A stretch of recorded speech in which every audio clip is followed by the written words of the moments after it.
All right, this problem asks us which expression is equivalent to 9x squared plus 11x, and it gives us the following choices. So x squared times the quantity 9x plus 11, x times the quantity 9x plus 11, 9x times the quantity x plus 11, and 11x times the quantity 9x plus 1. Okay, so what we're going to do is we're going to take the term in front of the parentheses and distribute it, meaning we're going to multiply it by both terms inside the parentheses. So I'm going to take x squared, multiply it by 9x. That's going to give me 9x. This is like x to the first, even though I don't write the 1. So when we're multiplying exponents with the same base, we add the exponents. So it's going to be 9x cubed. And then we do x squared times 11. That's plus 11x squared. So that's not what we're looking for there. So let's try this next one.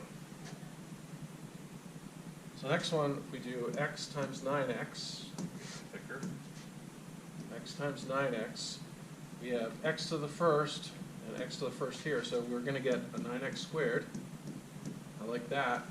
And if we do x times 11, that's plus 11x. And that's actually what we're looking for. So B is correct. Now, just if we were taking a test, I would stop with B. Select B and move on. But just to show you why the other ones are not correct, if we do 9x times x here, this is x to the first, x to the first.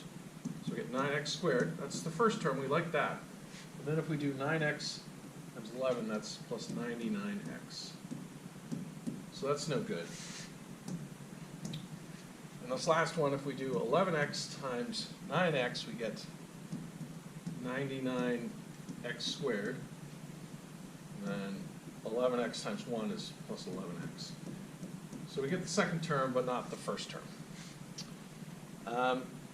Yeah, so again, the correct answer is going to be B.